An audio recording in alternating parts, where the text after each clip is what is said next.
Hello guys! Hello, hello! Welcome dito sa aking channel, Kapalaran 888 Leo. Leo, welcome Leo.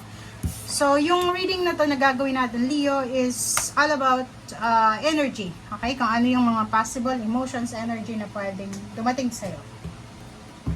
Timeless energy.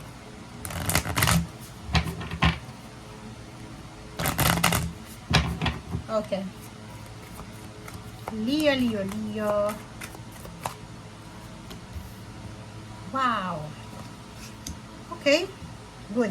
Okay. So, nakikita ko sa'yo dito, Leo, yung number mo dito is number 2 and number 3. Kung i-add mo yung 20 and 30, it's 5 siya. 55. So, nakikita ko sa'yo dito, ito muna, unahin natin. Meron kang posibleng inaalala.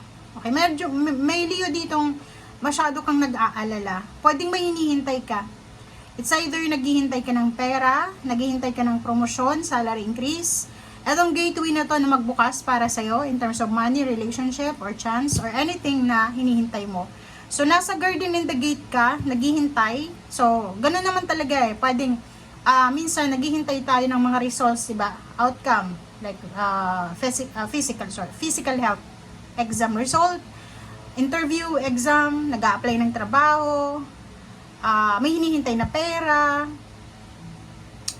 may hinihintay na promotion, salary increase, love life, di ba? Pag naghihintay ka, talagang makakaramdam ka ng sobrang kaba, di ba? Makakaramdam ka ng pag-aalala. Kasi hindi mo alam eh. 'Di ba? Kasi hindi mo naman hawak, hindi mo kontrolado yung mangyayari. So, nakikita ko sir dito, you're waiting. Okay? Number 2, isang Leo na babae.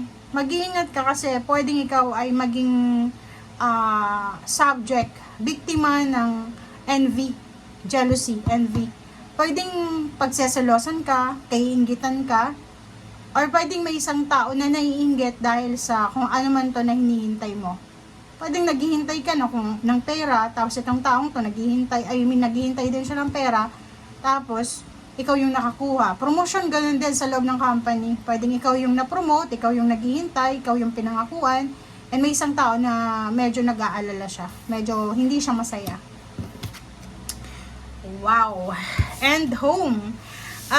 Sa loob ng pamilya, pwedeng involved ka sa mga competition, away, or pwedeng nakikita ko na kinaiinggitan ka. So, it's your sign itong far sign na home.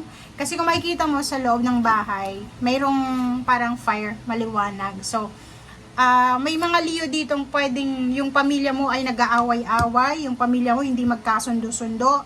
May mga inggitero-inggitera sa loob ng pamilya. May mga taong negative. Yun ang nakikita natin. So, on fire yung family mo, yung home mo. On fire siya, 'di ba? Maraming misunderstanding, maraming naiinggit sa iyo siguro, or maraming mga issues about jealousy and envy. Okay, thank you.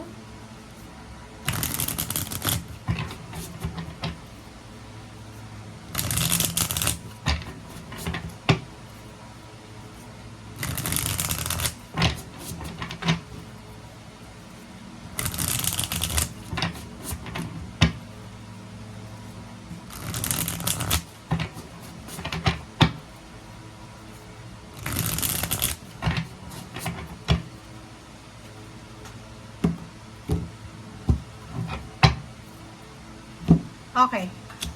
First card natin sa third deck is 8 of Wands. Wow! Good news, messages, chats, call, email, or anything na communication ang posibleng focus ngayon. Okay? Pwedeng makatanggap ka ng samut-saring information, kwento, or anything.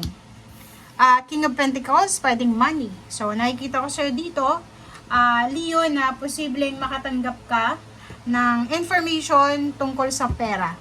Pwedeng, mga offers sa'yo, like financial offers, or pwedeng may mga referral, parang ganun. So, brace yourself, ihanda mo yung sarili mo kasi maraming good news ang parating sa'yo na pwedeng pagkakitaan. Mga plano tungkol sa pera. Okay, next is the Lovers. Lover's card, nakikita ko na on fire din yung relationship mo. Walang masyadong problema sa relationship, but may kailangan kang panindigan. Intimate to Pwedeng merong mga issue sa relationship, pero hindi masyadong yung sobrang hindi masyadong yung mga lang, minor issue lang sa relationship. But yung 7 of Wands, sinasabi na kailangan mong proteksyonan, kailangan mong alagaan yung relationship na meron ka. Family relationship, friends, intimate, or katrabaho, kailangan mong bantayan, kailangan mong asikasuhin ito. Wow, the Empress. Leo, may posibleng bagong karelasyon, may manliligaw, may liligawan, may buntis, may bubuntis, may mga anak, may good health, may good news about money, travel abroad, relocation, or any types ng pagbabago ang posibleng. Ayun, recovery and restoration ang mangyayari. Okay? Pwedeng 3 months, 3 years ka nang naghihintay, and at last, nandito na. Okay, nandito na, dumating na. 6 of Cups, and then Knight of Wands. Okay. So, nakikita ko siya dito yung posibleng ex mo. Pwedeng dating kaibigan, dating kakilala, from your past. Nakikita natin dito na may 6 of Cups Pwedeng magkakabalikan. Pwedeng may mga relationship na maayos. Merong mga magkakarelasyon dati na posibleng babalik yung fire nila sa bawat isa. So, ang Knight of Wands, maganda to. Ito yung favorite card ko, yung Knight of Wands. Kasi excitement yung dala nito. Hindi yung parang balita lang na, ganyan. Hindi. Yung balita na yan is magdadala sa'yo ng excitement. Okay. Nakikita ko sa'yo yung 5 of Swords. Justice. Isang unexpected twist of events to. Pwedeng may isang bagay ka na gusto mo nang isuko. It's either gusto mong pumunta ng ibang bansa, may gusto kang bahay, pero hindi mo masyadong afford, parang ganon. Kontrata, company, parang ganon.